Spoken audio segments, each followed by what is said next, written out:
development, but we can also see that the digital economy and the digital single market will also make the way for the internal market and making our borders less important than they have ever been. And if we are today looking upon the shortcomings of the internal market, not only on the achievement, because there are many, but on the shortcomings, the digital single market will be able to open up barriers and doors that we haven't so far been able to open up.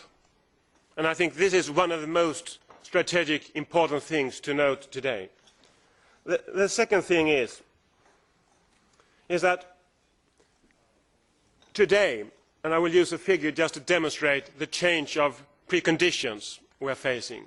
Today there are 4.6 billion people who are connected with mobile devices of some kind. 4.6 billion people. And by simple math, we can by that understand that the huge majority of those are not in Europe or even in the US, not in the transatlantic economy. The huge part of users of mobile devices are today and will in the future be in other parts of the world, where they will find the economy of scale in a way that we have experienced so far. And there we see a turnaround in preconditions regarding global competition. Because the last 10 years, Europe and US was in the lead and had the economy of scale. Now we have the other way around.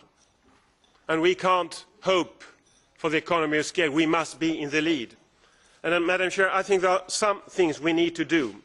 First of all, we need to understand that the digital economy will open up the internal market as such. And if we are eager to secure that we will have the most competitive economy, we need to do that in order to reach for a competitive knowledge economy. Second, new services, if they are to emerge, and this is a response to the question put by the chairman, if they are to emerge in the most rapid way in Europe, we need to secure that we use the best frequencies for those services. If we don't use the best frequencies for those services, others will do it, and then they will be the best.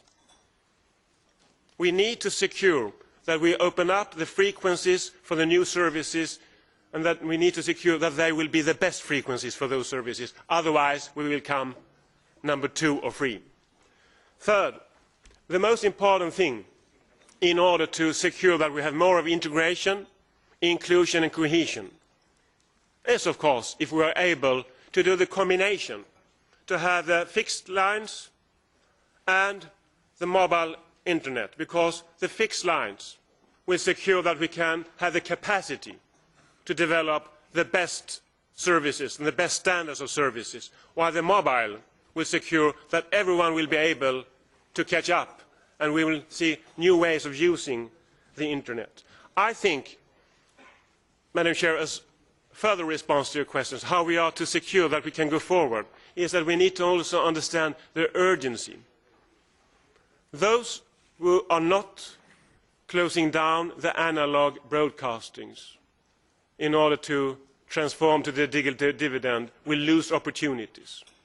And if we are not securing that we use the best frequencies for the new services in competition with all sorts of services, we will only be protecting the old services instead of defending the opportunities of the future. And fourthly, we need a coordinated approach in order to secure that we can have a pan-European competition. And fifth, we need to secure, if we want to be the best in the future, we need to secure that we have the best capacities and the best investments today. And that is maybe a response to a number of the questions we have raised today. Thank you very much. Thank you very much, Mr. Hochmark. Yes, remind the time. This is not the best role one can be, but I have to, yes, call your attention on the time. Thank you very much. Next will be Mrs. Ticau, please, member of the European Parliament as well. Thank you, Madam Chair, Madam Commissioner. I hope this summit will bring new ideas and also a good basis to work together for the future of a harmonized and common European policy regarding the spectrum. I would like just to mention that we are living now within the information society, and we need good and available, accessible and affordable electronic communication services. And for this we need to use in an efficient way all resources available, and the radio spectrum is a scarce resource and we have to use it in the most efficient way. We saw that a lot of new services have been developed during the last years as e-health, RFID, also digital television services, electronic public services, and in order to increase the competition and to ensure to accomplish the internal market, we need to have a strong policy regarding the radio spectrum. I hope all member states will implement as soon as possible and will respect the deadline regarding the move towards the digital television, because we know that a lot of resources will be liberalized through the move towards the digital television.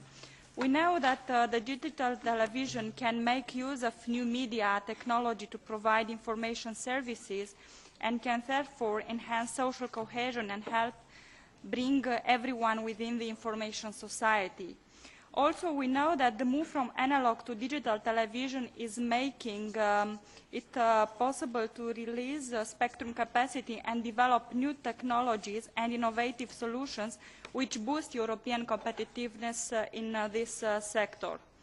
I hope that member states will speed up the transfer to digital television, taking account of market demand and topographical and regional demographic factors, and we call member states which have not yet drawn up a national plan for the full switchover to digital television to do so as soon as possible.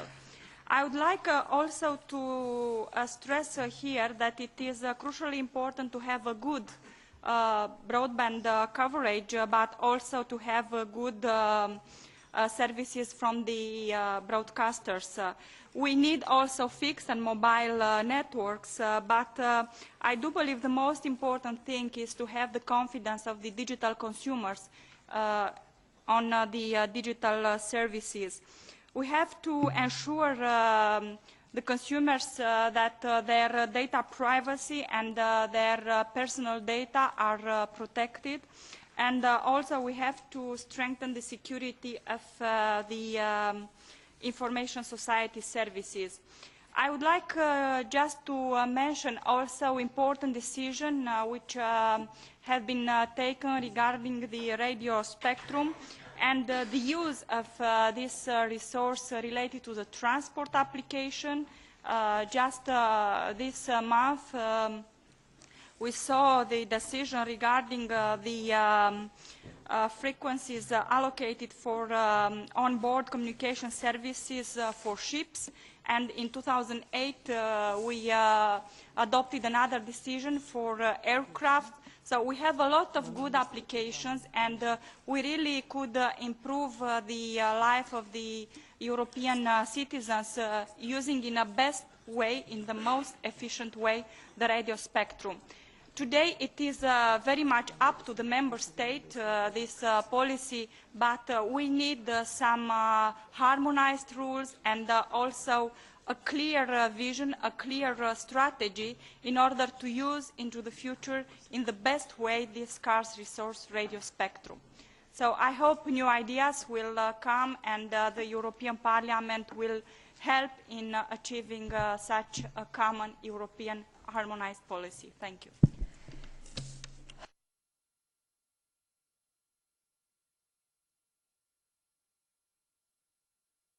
I don't know. Okay, no, yes. The next, we are going to mix institutions, so different speakers from different audience. So I think